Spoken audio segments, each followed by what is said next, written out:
favourite shows, right here on 7.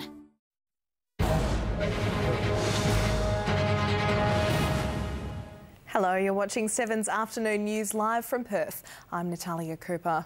The Police Commissioner is standing by 2 officers despite a corruption report finding they used excessive and unjustified force when they tasered Kevin Spratt at least a dozen times in the Perth Watch House. The CCC has recommended criminal charges be considered, but Carlo Callaghan says he won't suspend the pair. Blake Johnson is following the story.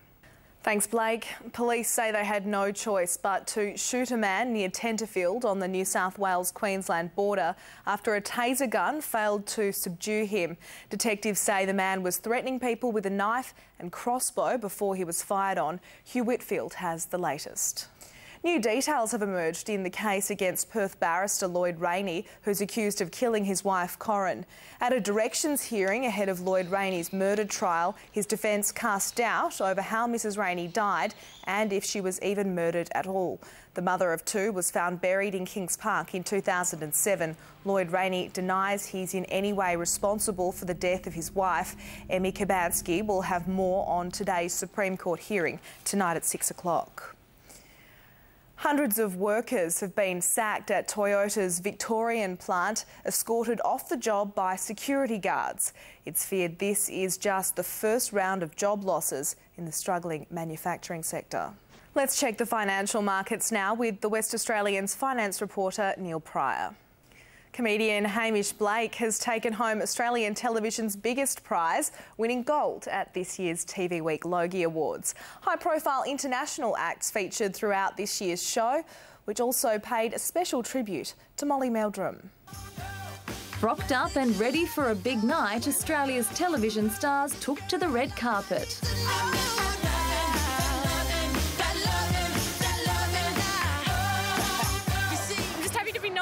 To be here. It's just an exciting night. While our homegrown talent impressed, it was 5 boys from the UK who really got the crowd revved up.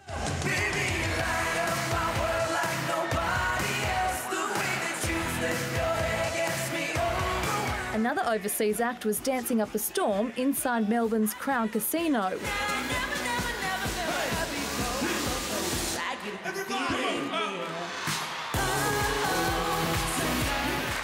Sonia Kruger. Doesn't matter what the network is, you're still dancing with the stars. Adam Hills channelled Angelina Jolie as he took swings at more than a few big names. Asha Keddy was awarded Most Popular Actress for her role in Paper Giants and Offspring. Hugh Sheridan was rated Most Popular among the boys. I can't believe it. I just feel so lucky. There was a special tribute for music guru Molly Meldrum, still recovering from a serious fall at his home last December. Last night he was inducted into the Logie's Hall of Fame. You are the real thing, mate. You make us all feel proud to be Australia. We want you back so soon. And then all eyes were on the gold.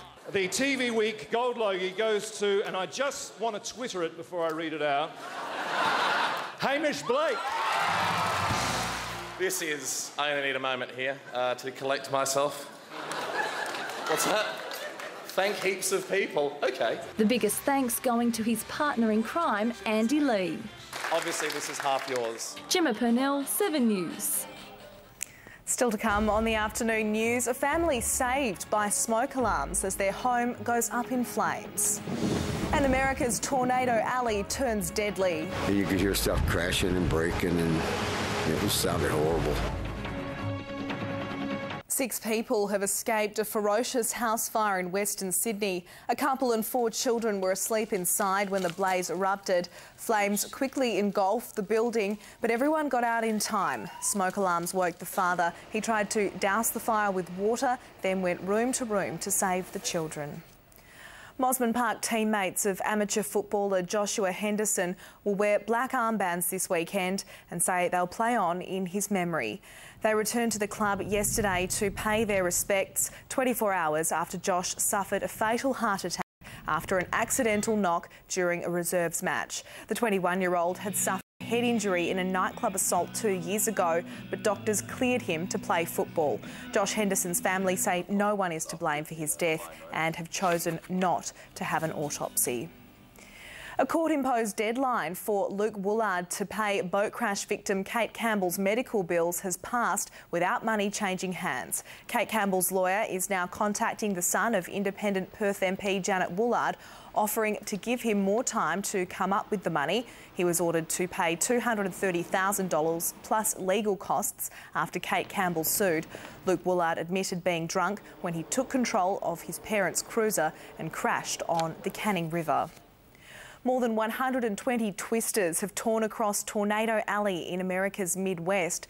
5 people were killed in a small town near Oklahoma when a tornado ripped through a caravan park. Thanks, Monica. After the break, Corey Fitch at the GWN 7 News Desk with the top stories from regional WA.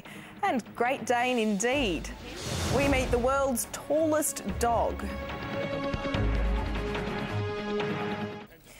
A man has been dragged to safety by bodyboarders after falling into rough seas at a notorious fishing spot near Albany. Corey Fitch has more from the GWN 7 News Desk. Thanks, Natalia. That's all from the GWN 7 News Desk. Natalia? OK, after the break, the weather forecast for the week ahead. And what an adventure. A bird-napped penguin finds his way home.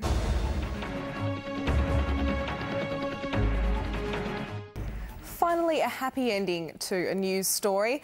There are some very happy feet at SeaWorld's penguin enclosure today after the safe return of one of their own. Dirk is recovering well, despite being kidnapped and dumped in a Gold Coast park. Josh Adsett has the details. Well, we've had a run of lovely autumn days in Perth and the sunshine is continuing tomorrow, a top of 26 on the way. Then a shower or two for Wednesday and 25, an early shower on the coast on Thursday, but the fine weather returning after that. Full details at 6. And that's all from the Perth News Desk for now, but stay with us. After the break, Samantha Armitage will have the rest of the afternoon news.